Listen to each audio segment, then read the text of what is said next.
Hi YouTube, this is Evie. Today I'm going to be going over the history of Ponyplay and a little bit about the history of pet play in general, as well as BDSM.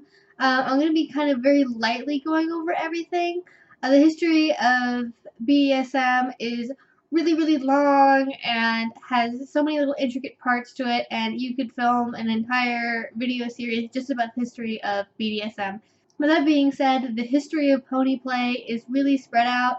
It can be hard to find information about it because it kind of just seems to pop up historically in little chunks until about like the middle of the 1900s, and then after that it's pretty continuous. But before then, it's very sporadic and hard to find information about. And BDSM in general is sort of the same way because the fact it's subversive, it's taboo, it's part of an underground culture, so it's really hard to find consistent, reliable sources for information about it.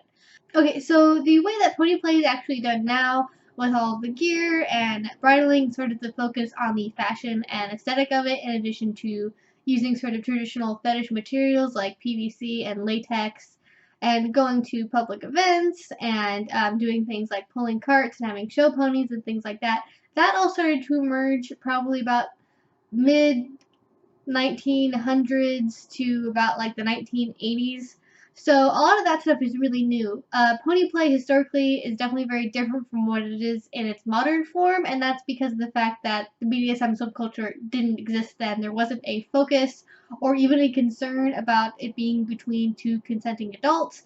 It tended to appear mostly as a form of punishment, usually for prisoners or slaves, or as a way for a dominant group to assert their control over a conquered group, which is something that I'll talk about in a moment.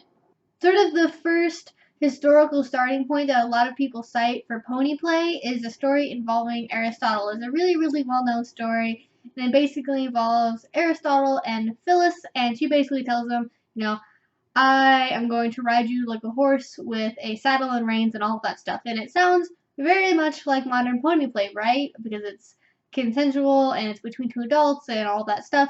But it actually isn't really a historical fact. It's not something that can be definitively proven. The story itself doesn't really pop up until about like the late Dark Ages to early Middle Ages. So it's best to be seen as like a literary history of pony play rather than an actual true history of pony play. It makes for a nice story and it has a good moral to it and all of that, but it's not actually like the historical ancestor of modern pony play in that sense. From what we know definitively in historical recordings that can be proven, pony play doesn't really start to pop up until the 18th and 19th centuries. More specifically, one instance that is really well known is when Britain was conquering the area that's now known as Pakistan and India. There was a viceroy who captured all of the members of the royal family that he could and used them as his personal horses for his carriages, complete with bridle and other gear.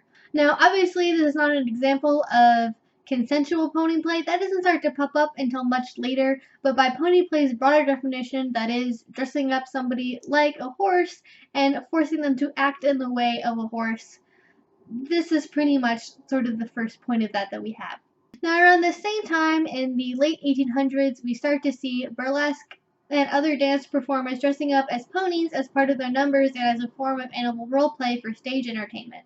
And when film and photography pop up a little bit later, we start to see scenes that depict things that very much resemble modern pony play and pet play, things that would seem very familiar to a modern kinkster. However, because of the fact that these photographs don't have any captions or any source material that connect with them, they're separated from their context, and it's hard to make out if they're actually like modern pony play or pet play, or if it just seems that way. And it wasn't until the earliest 20th century, around the 1920s, when BDSM, pet play, and pony play really start to take their modern shape.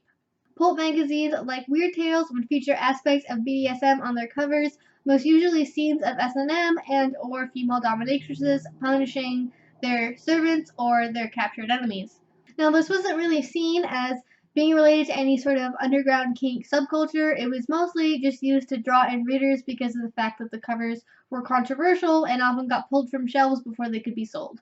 So after World War I, we see the rise of European and American fetishism as an actual culture. It starts earlier in Europe than it does in America, but it quickly spreads to America using New York and California as centers for growth, as many underground subcultures usually start. The focus is on bondage and discipline for the most part, as well as an emphasis on costuming and uniforms. Clubs start to form, as well as popular magazines that circulate around the world.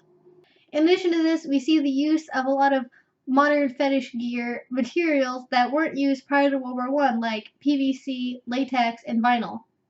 And while this culture is starting to emerge in the early 1930s, it doesn't really actually start to take its shape until the 1950s and 60s, when the taboo walls around sex and BDSM are finally starting to be broke down by the sexual revolution.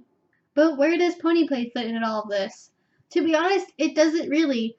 Ponyplay does definitely exist during this time, but it appears to mostly be just very sporadic, single incidences between couples, rather than being something that's part of the public kink scene, which is still mostly focused on bondage and sadomasochism, rather than the many, many other forms of roleplay that are starting to come out in modern times. Ponyplay really starts to take its modern foothold in the 1980s and 90s, which is when you see the first dedicated ponyplay kink clubs and groups start to emerge for handlers and ponies alike. HBO even includes Ponyplay as a segment on its miniseries called Real Sex in the mid 1990s. And from then on, Ponyplay just continues to grow. In addition to the small local clubs that started to appear in the 1990s, you see online communities starting to emerge with both state, local, and even large country meetups and gatherings. You start to see a lot of competitions emerge. You start to see dedicated photo galleries, Tumblr blogs, all this stuff starts to pop up. And that is what it is today. It's both an online and a real community that has a very wide, diverse group of members with lots of different interests and talents and styles of pony play, and that's really all there is to it. Unfortunately, the history of pony play is pretty sporadic, and it's hard to find reliable sources for it. As I said, I will leave the links down in the description for anything that I felt helpful while doing my research, in addition to just any sort of fun links related to pony play that I found. If you like this video, please give it a thumbs up, maybe subscribe if you want to see more. I'm going to be continuing this series next week, talking about pet play some more, in addition to puppy play and the leather community. So I hope you all enjoyed this video, and I will see you next week. Bye.